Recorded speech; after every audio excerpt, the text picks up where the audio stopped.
back to my channel. We are at gate 5 in Around the Tarot in 78 Days. This is the Mountain of the Sun spread. This spread in particular is the solar spread for opening to the light.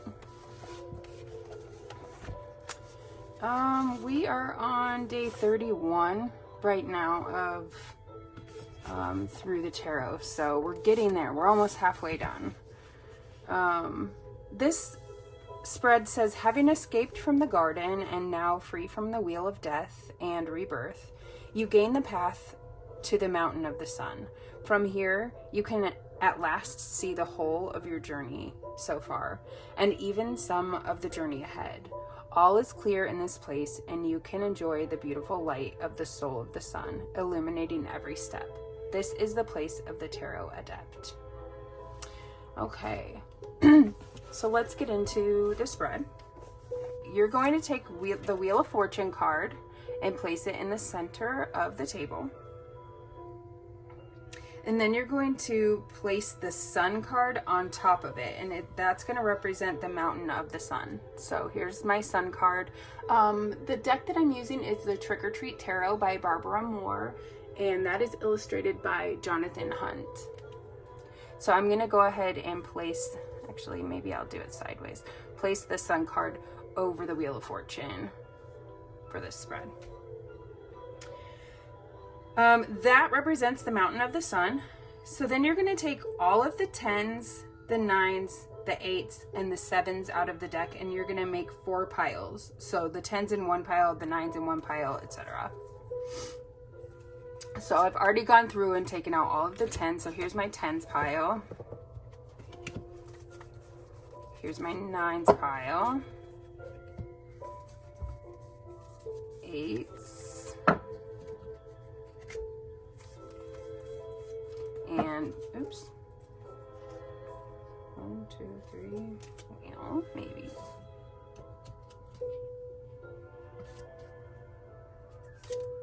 Did I put one too many on here? I think I did. 8. So, there we go. 8s and 7s. So we've got 10s, 9s, 8s, and 7s.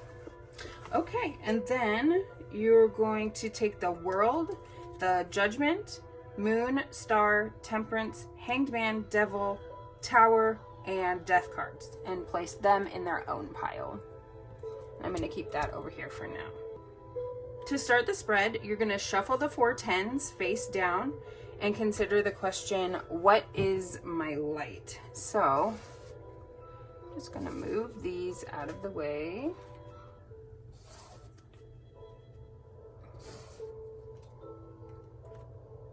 All right, so we're going to shuffle the 10s. What is my light?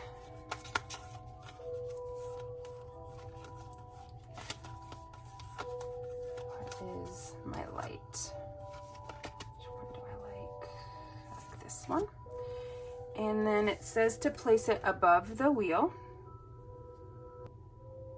This card indicates your light in the world of action and manifestation. I got the 10 of Swords. Interesting pull. We're going to shuffle the 4 9s.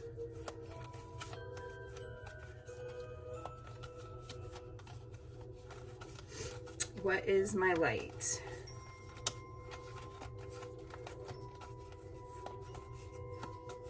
What is my light? And this one, it says to place it below the wheel. And this card is going to indicate the light, my light in the world of your inner self and dreams. So of my inner self and dreams. So I got the 9 of Wands. Okay. And then we're going to shuffle the 8s and ask the same question. What is my light? This one's going to go to the left of the wheel, and this indicates your light in the world of your mind and learning. So what is my light? All right. We got the 8 of Swords. All right. And then shuffling the 7s, asking the same question. We're going to put this one to the right of the wheel, and this card indicates your light in the world of your emotions and heart. So what is my light? This one. So the 7 of Swords. So far we've got 3 swords. Interesting. Okay. So it says, consider these 4 rays of the wheel of the sun.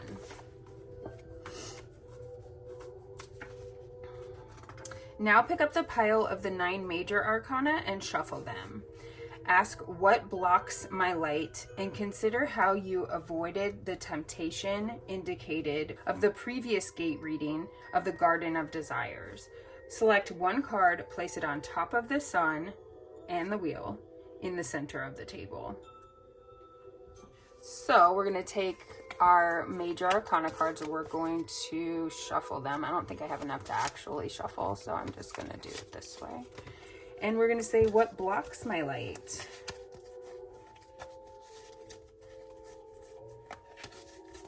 What blocks my light?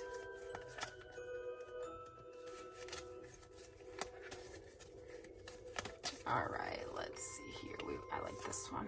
All right, so that's what blocks my light. All right, let's see what we got here. We got the world. The world blocks my light. Okay.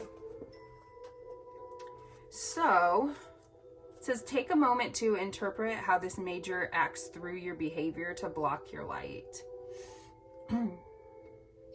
Make a note in your journal of this reading and also write down at least one behavior or attitude that you'll work on to free your light from this block over the next week.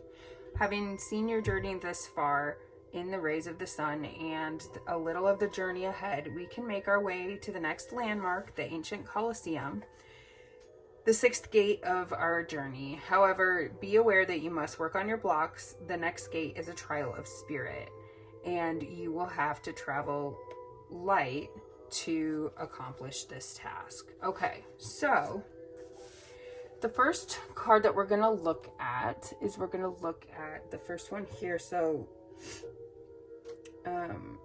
this is the card indicating my light in the world of action and manifestation. And we got the 10 of Swords. So the 10 of Swords is kind of an ending card, right? If you think about the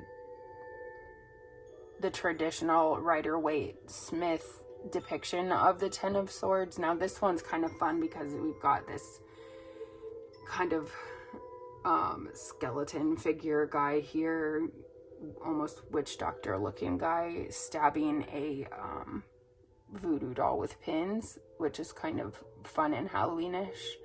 But if you think about the traditional depiction of this card, you know, it's somebody with a bunch of swords in their back, right? It's someone who's, you know, who's pretty much done. But it's also a new horizon. It's a new beginning. You know, with every death there's beginning, especially like with the death card. It's the same type of flavor, right? Maybe just on a smaller scale here, you know, in the everyday, instead of like, you know, a major ending or change or metamorphosis. This is going to be more of a day-to-day situation or situations. But this is what indicates my light in the world of action and manifestation. So when I look at this one in that aspect, I'm going to say that this kind of means that like my light in manifestation and action is kind of a trial and error.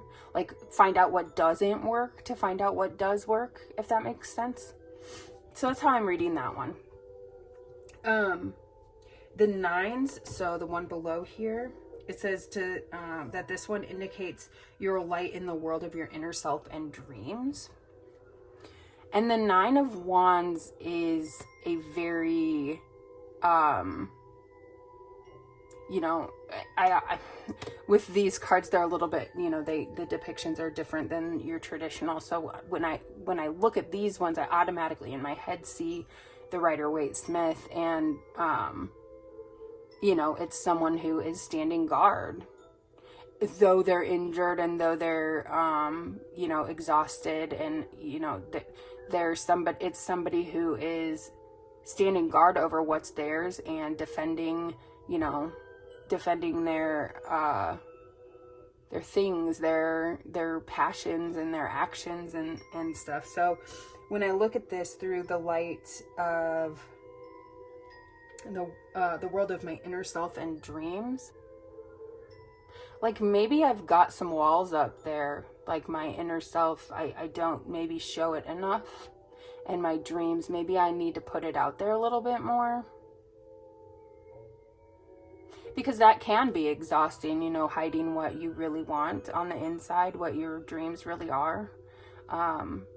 So I think, you know, trying to be as objective as possible in this reading for myself, maybe I just need to let some, you know, let my guard down a little bit, or drop some walls when it comes to my inner self and my dreams. All right. Or maybe it's a strength. I mean, this is my light in the world of inner self and dreams. So, you know, maybe that's a strength. I don't know. I'll have to think more on that one. Okay, and then the Eights card, which is the one on the left here, it indicates your light in the world of your mind and learning. So we got the Eight of Swords. So the Eight of Swords is usually like, you know, you're in a situation that seems like it could be bad, but you've kind of put yourself there, or you're not trying very hard to get yourself out of it. The traditional card is a female who's like, you know, blindfolded and tied up kind of, but there's all these swords around her. It wouldn't be difficult. They're not tied. She's not tied very tight. It wouldn't be difficult for her to get out of the situation. So as far as this being my light in the world of mind and learning, I think this card is saying that, like, even when things are difficult for me, I might be the one overcomplicating things. It's not necessarily complicated. It's just that I am overcomplicating it myself. And maybe that's something I need to realize, but that's actually a good thing, because if I can rein in the over complicating that I'm doing, you know, moving forward in the world of my mind and learning, I can excel that much quicker if I just, you know, quit overcomplicating it. So that's how I'm reading this one. And then the last of the rays here is the right card here, and this is a card indicating my light in the world of my emotions and heart. And we got the Seven of Swords, which is kind of interesting, because this card to me is kind of a trickster, kind of a got away with it card. And maybe